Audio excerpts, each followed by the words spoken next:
Our next speaker is Nauticor. Nauticor is leading supplier of LNG in Northwest Europe. And they will right now give us some insight into the latest developments, discuss advantages of liquid natural gas, and what the future might bring for this promising environmental friendly fuel. Please help me to welcome Mahinde Abeynaike, CEO of Nauticor. Thank you. Yeah, welcome everybody. I hope you enjoyed your lunch. I'll do my best to not make you too sleepy in the next 15 minutes. I know it's hard. 1 p.m., this is probably the most difficult slot, though the hall is kind of full. So I'm happy to basically give you a little update and some food of thought when it comes to discussing the fuel of the future. I think in the light of the current legislative changes, it's a lot of discussion going around on fuels of the future, and I'll try to provide our insight here. Who are we? First of all, many of you may have heard the name Bohmin Linde earlier. We used to be a joint venture between the Linde Group and Marquardt and Bahls. In October last year, the Linde Group acquired all of our shares from Marquardt and Bahls, and since then we are a full member of the Linde family with a lot of, I think, prominent and important sister companies like AGA, in particular in Scandinavia, Cryostar, BOC in UK, and we basically kept what we were, a fast-acting and innovative company on the one hand. On the other hand, we have a big shareholder backing our operations and backing also our investments, which is highly important in the business we are in. What business is that? Very simple. We supply LNG as a marine fuel. It's an early stage market. Nevertheless, am I happy to say that we have a lot of infrastructure in place already. So with our sister company AGA, there is that terminal in Nynäshamn, a large LNG terminal to supply industrial customers, but also being the base for supplying marine customers in the region.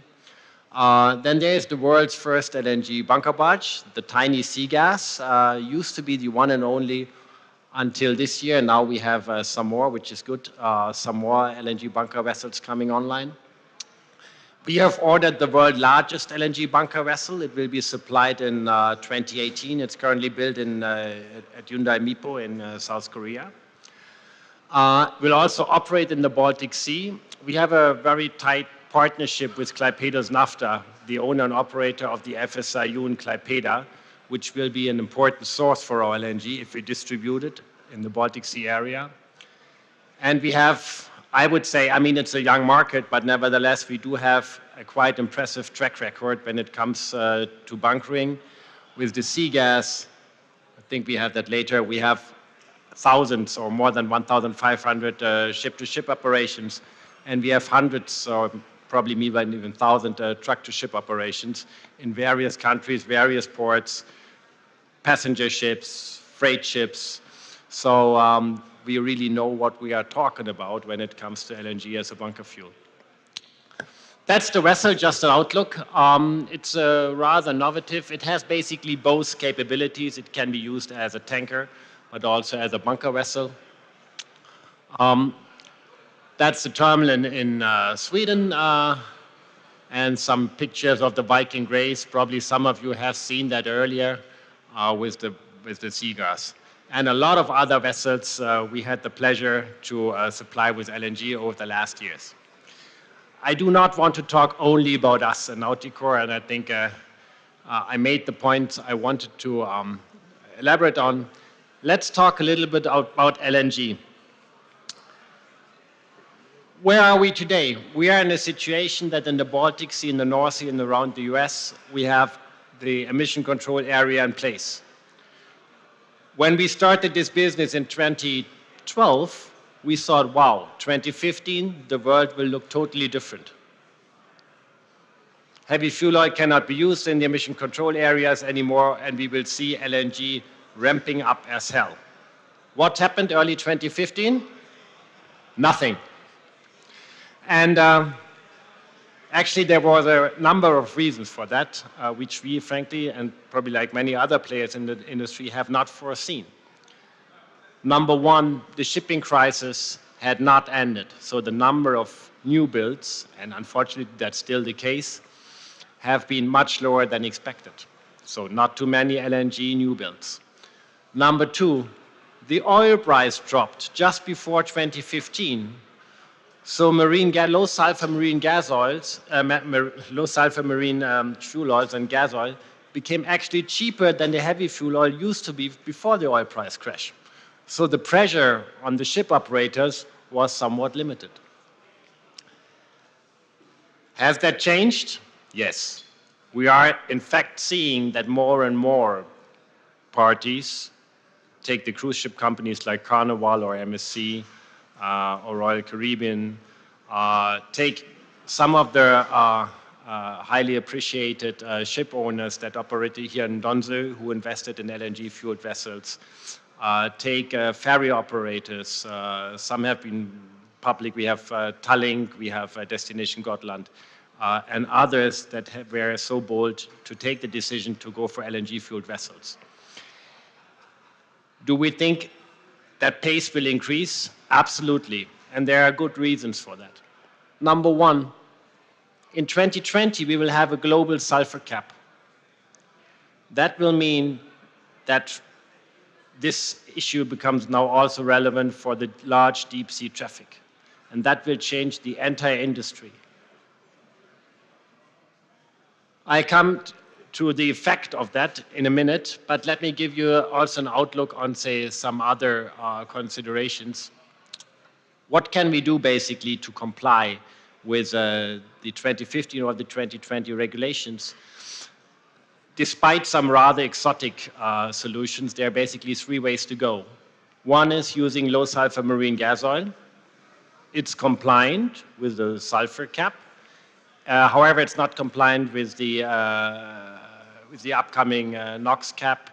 It does not solve any particular matters or CO2 matters that may also become more important over time. And so far, it's, I would say, significantly more expensive than heavy fuel oils or also LNG delivered to the ships.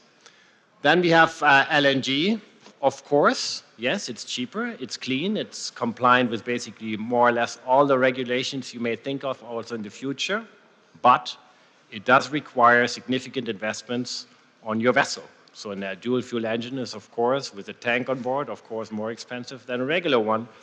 So basically, there must be a payback in terms of the fuel price plus, say, the return from being green. Last but not least, we have scrubbers, and scrubbers were, I think, pushed a lot in the last years. In the light of 2020, that will become challenging.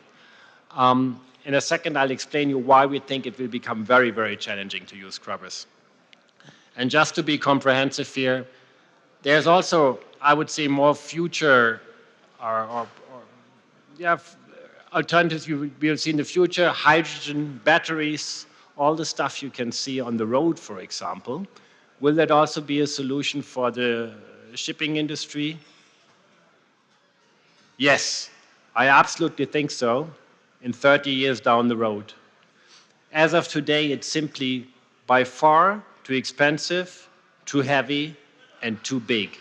You don't want to have that on your vessels. It's not possible for the foreseeable future. Scrubbers and heavy fuel oil. That worked perfectly, frankly, between 2015 and 2020. For those who wanted to go for such an interim solution, you can use heavy fuel oil, you have the scrubber, okay, you have problems with the waste, with the sludge, all that. But nevertheless, as of today, it's an alternative. What will happen 2020? Very simple. Let's assume less than 1% of the ships are using scrubber. That means 99% of the customers for heavy fuel oil, and that's roughly 200 million tons a year on the global level, if they comply, cannot use heavy fuel oil anymore. So there's a very high likelihood that in most of the ports around the world, the supply chain for heavy fuel oil will not be kept up. So there's a likelihood that even if you have a scrubber, you come to a port, but the heavy fuel oil will not be available. So what we see for the future is simply a very fast substitution of heavy fuel oil. I do not think that will all be substituted with LNG. There will be MGO, there will be other low sulfur fuel oils, but LNG will have its fair share. And why is that? At the same time as we have the new regulations for the marine industry, on the other hand, we have the LNG industry also undergoing major changes. So the liquefaction capacity, the production capacity for LNG on a global level is at the same time, say until 2020, 2021, increasing by almost 50%. The traditional LNG markets are not demand-wise keeping up the pace here. So LNG is also looking for new markets. And these trends together make us think we will have exactly what we see here on the right-hand side. LNG, which have never had any contact to the marine fuel market, is simply coming in as an alternative and has a good chance to have a fair share in this market. Infrastructure. We heard it so often, the infrastructure is not there, supply is not secured. Is this the truth? No. In northwestern Europe, that means in the North Sea and in the Baltic Sea in particular, supply is secured. Frankly, as of today, we have a lot of truck-to-ship operations. Now we see one ship is out there from one of our competitors. Others are coming this year. Our ship's coming next year for the Baltic Sea. So we will have ship-to-ship supply and truck-to-ship supply in all the major ports that we think supply is requested. Yeah? So a lack of supply, as I see it, is not an issue as of today. Though in certain situations, in certain ports, we all, the customers and ourselves, have to be creative to find solutions. But we never send anyone home saying we cannot supply you with LNG.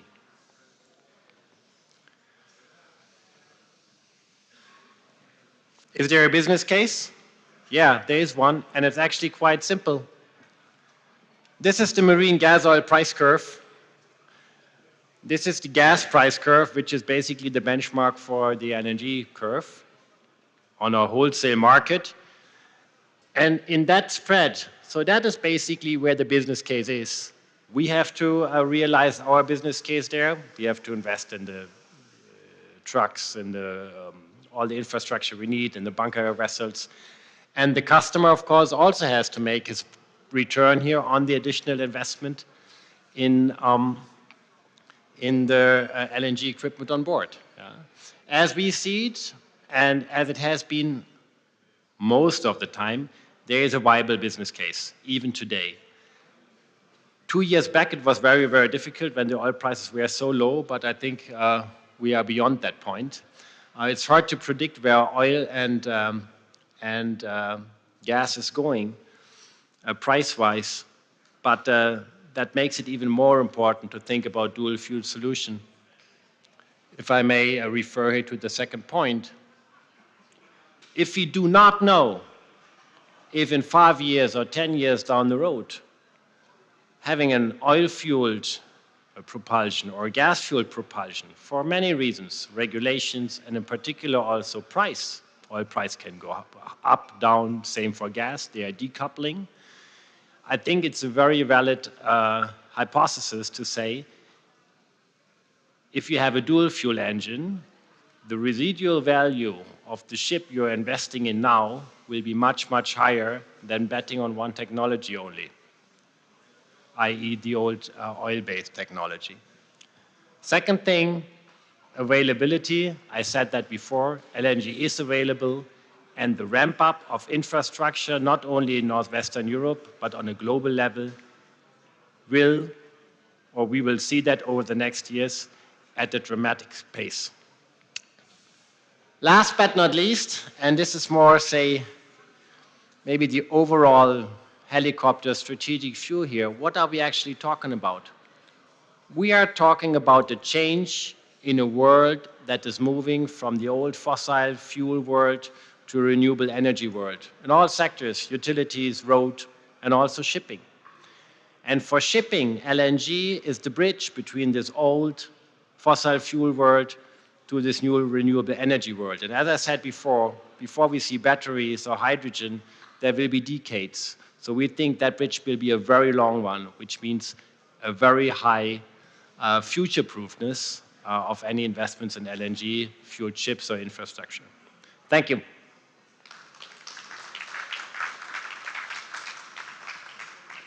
Thank you so much.